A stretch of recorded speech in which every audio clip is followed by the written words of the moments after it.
अध्याय 8 श्लोक संख्या प्रथम। देखो, गीता के 7वें अध्याय में आखिर में भगवान ने कहा था कि जो मुझे अधिभूत अधिदेव रद्धे यज्ञ रूप से सही से जानता है वो ही मुझे जानता है। तो 7वें अध्याय के अंत में भगवान जी बोले थे। अब जब भगवान जी ऐसा बोले तो नेचुरल हमारे साथ कोई भी वार्तालाप कोई करता है तो कोई अगर प्रश्न होता है तो हमें उत्तर चाहिए होता है। जब श्री कृष्ण ने ऐसा कहा तो अब इस 8वें अध्याय के प्रथम श्लोक में अर्जुन ने एक प्रश्न किया है। अर्जुन का प्रश्न 2 श्लोकों के भीतर है, इसलिए मैं दोनों श्लोक इकट्ठे पढ़ूंगी क्योंकि उसने सब चीज़ों के बारे में यहाँ पर जानकारी प्राप्त करने की कोशिश करी है। अर्जुन उवाच किम तद् ब्रह्म किम अध्यात्म किम करम पुरुषोत्तम अधिभूतं च किम प्रोक्तमधिदैवं किम उच्यते अधियज्ञे कथम को अत देहे अस्मिन् मधुसूदन प्रयाण काले च कथम ज्ञोऽसि नित्य आत्मा भी। ये 2 श्लोक में अर्जुन के प्रश्न हैं। अर्जुन भगवान श्री कृष्ण से ये प्रश्न करता है कि मैंने क्या है तत् ब्रह्म, ये ब्रह्म क्या है। अब जैसे आपको भी पता ना हो ब्रह्म ब्रह्म तो आपसे पूछोगे नहीं ब्रह्म ब्रह्म पता नहीं आप क्या करते रहते हो मैडम, हमें बताइए। फिर अर्जुन का दूसरा प्रश्न है किम अध्यात्म। मैं कहती हूँ ना अध्यात्म विद्या पढ़ा करो, तो अध्यात्म होता क्या है। दूसरा प्रश्न अर्जुन का भी यही है, किम ब्रह्म किम अध्यात्म किम कर्म, और कर्म क्या होते हैं। पुरुषोत्तम, हे पुरुषों में उत्तम श्री कृष्ण, संबोधन है पुरुषोत्तम श्री कृष्ण के लिए आया है। फिर कहते हैं अधिभूत कौन है। इसमें भूत जो जीव होते हैं, भूत कौन होते हैं। अधिभूतम च किम प्रोक्त, मैंने मुझे बताइए। अधिदैव कौन होता है, और कहा अधियज्ञ कौन है। कथम देहे, कथम को अत देहे अस्मिन, इस देहे में, अस्मिन मैंने इस देहे में, को कौन है जिसको प्रयाण काले, अंत समय में जब मृत्यु होती है उसको कहते हैं प्रयाण काल। जब संसार से जीव प्रयाण कर रहा होता है तो कथम, कैसे जाना जाता है उसको, अधियज्ञ को। नित्य आत्म भी, नित्य आत्म भी आया उन जीवों के लिए, उन भूतों के लिए जो नित्य परमात्मा के साथ अपने चित्त को लगाए हुए होते हैं। वो अंत समय में श्री कृष्ण किस प्रकार आपको प्राप्त करते हैं। देखो कितनी सारी बातें अर्जुन ने श्री कृष्ण से पूछी हैं। अब हम इसमें एक एक को लेकर हम इसको चलते हैं, ठीक है। पहला है किम तत् ब्रह्म। ब्रह्म क्या है। जैसे आप लोगों को तो पता है ब्रह्म किसे कहते हैं, है ना। ब्रह्म वो है जो सारी प्रकृति को रचता है और फिर प्रकृति में स्वयं बैठकर सभी के जीवों के अंदर जितना भी स्थावर जंगम जितना भी लोक हैं उनके भीतर बैठकर जो सबको चलाता है उसको ब्रह्म कहते हैं। साधारण सी भाषा में चेतन जिसको कह सकते हैं, जिससे सारे चेतनता होती है, जिससे हमारे ये हाथ पैर हिलते हैं या सभी के हिलते हैं, जिससे सूर्य चलता है प्रकृति में, जिससे नदियाँ चलती हैं, जिससे चंद्रमा प्रकाशित होता है, वो ही ब्रह्म है। यानी जो भी करता धरता जो कुछ भी है वो सब ब्रह्म के द्वारा ही ये सारी प्रकृति जो है धारण की जाती है। और प्रकृति का अधिष्ठान कौन है? ब्रह्म ही है। और हम क्या है? सारे प्राकृतिक शरीर हैं, बनाए हुए हैं। तो जितनी भी प्रकृति है वो सारी कृति होता है बनना। जितनी भी कृति है उस कृति को चलाने वाला जो एक सत्ता है, जो एक प्रकाश है, वो ब्रह्म है। ऐसे भी समझ सकते हैं। दूसरा प्रश्न अर्जुन का, किम अध्यात्म? अब देखो, उसने ब्रह्म ने क्या बनाया? ये सारे जीव भूतों की प्राकृतिक शरीर बनाए, 5 भूतों से कृत करके, उनका पंचीकृत करके जो शरीर बनाया, और स्वयं भी उसमें बैठा। तो उसमें अध्यात्म क्या है? अध्यात्म होगी जो हमारी सारी इंद्रियां, जिनके द्वारा हम सब कुछ करते हैं। कार्य करती इंद्रियां ही है ना, चाहे वो ज्ञान इंद्रियां हैं, चाहे वो कर्म इंद्रियां हैं। ये सब अध्यात्म के अंतर्गत आता है। तीसरी बताई उन्होंने, कर्म क्या होते हैं? अर्जुन ने पूछा श्री कृष्ण, ये कर्म क्या बुलाया है? अब आपने किसी चीज को बनाया, वो कर्म क्या है?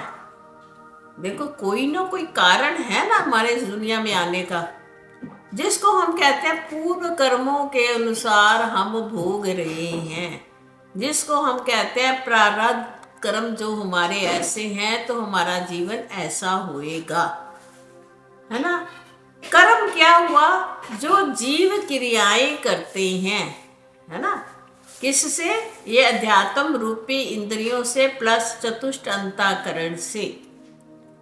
वो जो सारे हम कर्म जो क्रियाएं करते हैं उसको कर्म कहा जाता है।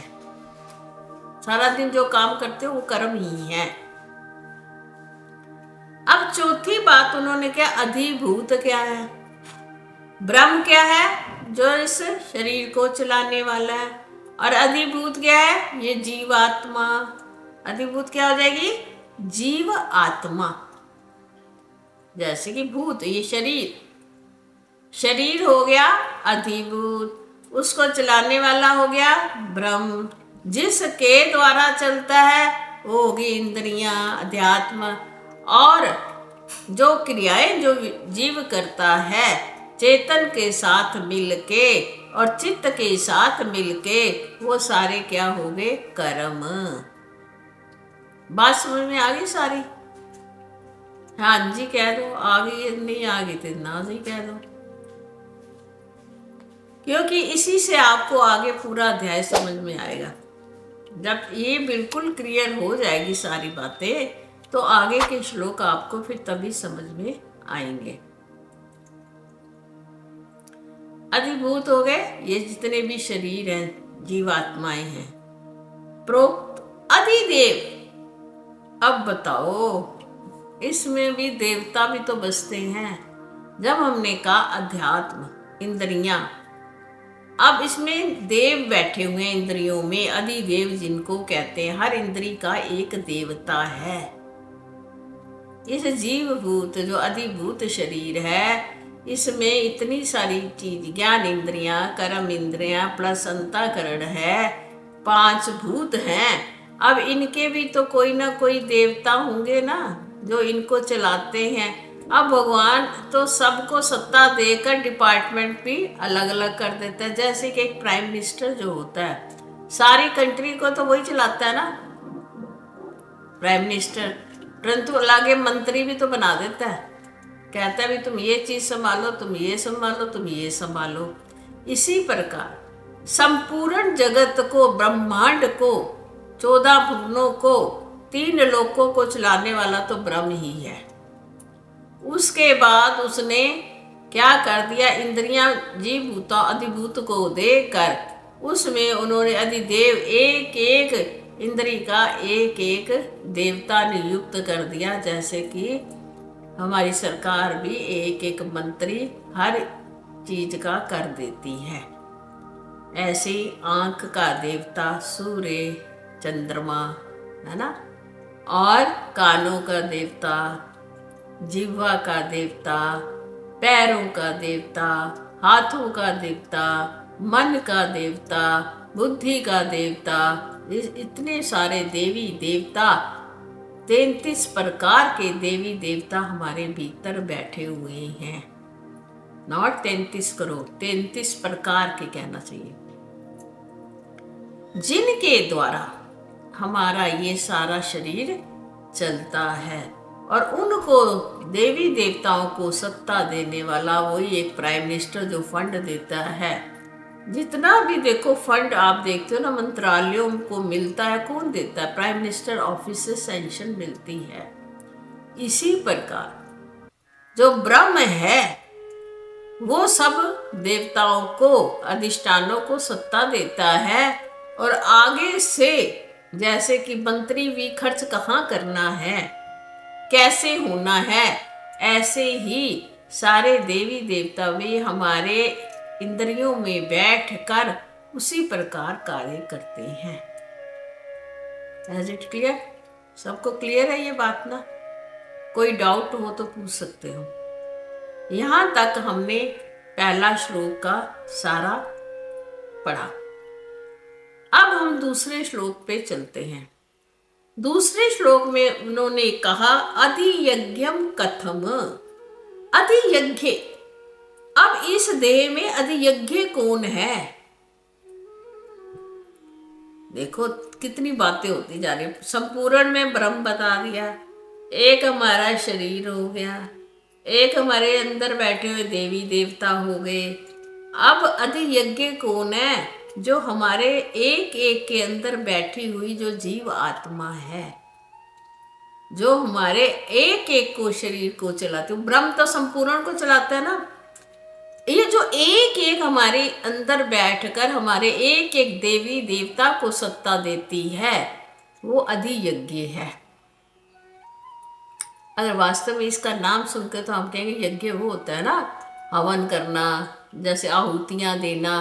बात वही है ना, हमारे भीतर भी तो आहुतियाँ जाती है ना हर प्रकार की, तभी हर इंद्रिय कार्य कर रही है। अधियज्ञ कौन हो गया? जो इस शरीर में जीवात्मा है, जो जीवात्मा है।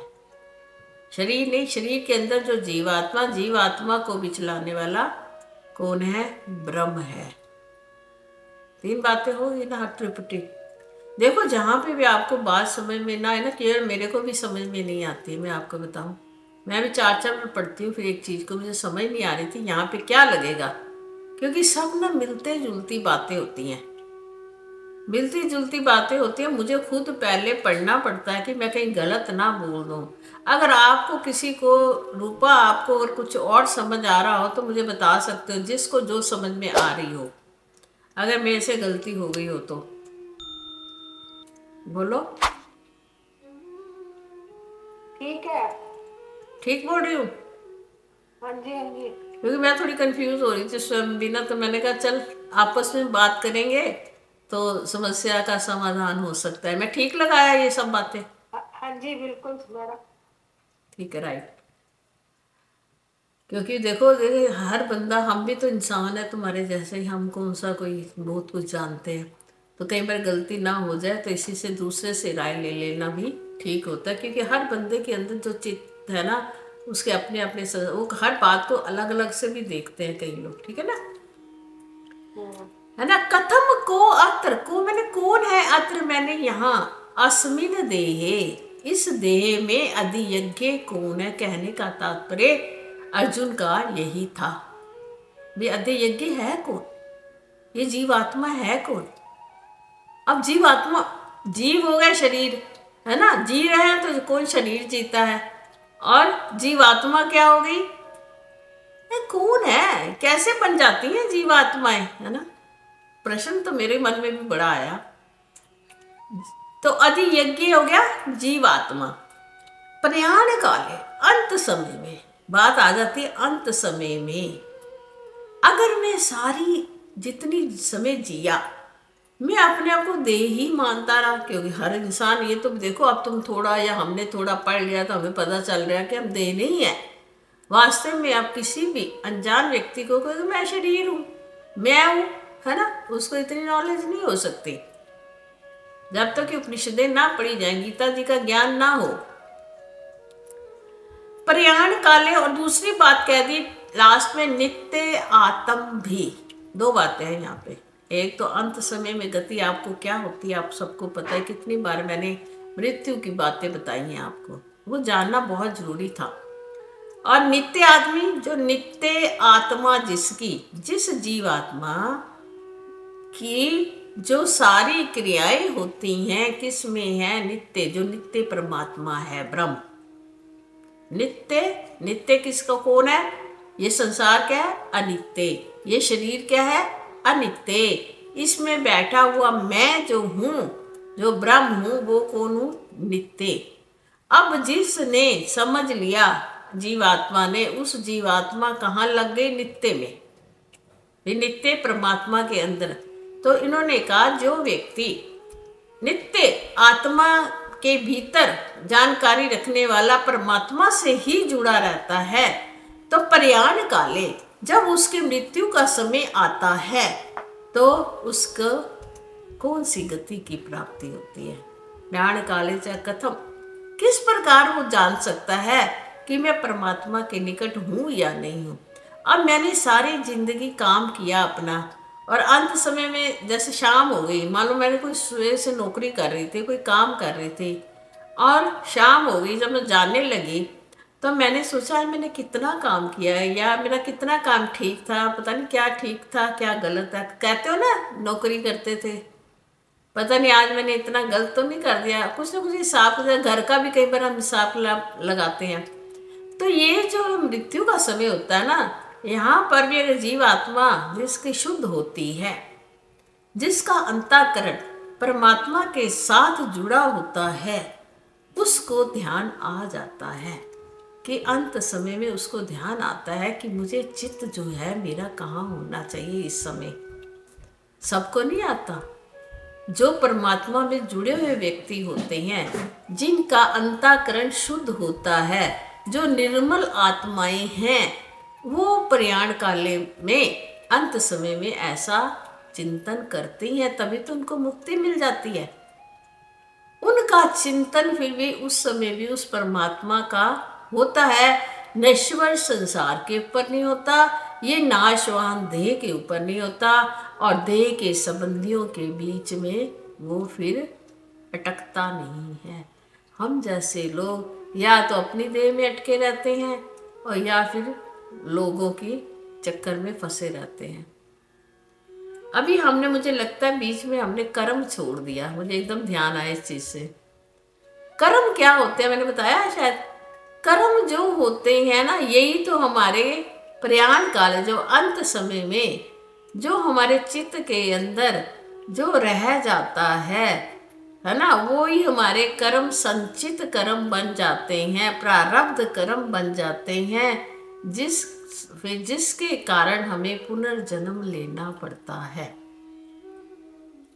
प्रयाण काल में अगर हमारे मन में वृत्ति जैसी आई, कोई कर्म आ गया मन के भीतर, कोई बात आ गई, चित्त में वो संस्कार बैठ गया और हम उसके अंदर जुड़ गए, तो हमारी गति फिर अपने आप सोच सकते हैं ना क्या होएगी। हालांकि इसका आगे हम, ये भी प्रश्न है, उत्तर तो आगे भी जाके आगे बताएंगे, आगे मुझे उत्तर देना है, इसलिए मैं ज़्यादा किसी चीज़ पे बोली नहीं हूँ, क्योंकि आगे के श्लोकों में उत्तर आएंगे, भगवान स्वयं बताएंगे कि कौन सी चीज़ क्या होती है। हरि ओम तत्सत, हरि ओम तत्सत।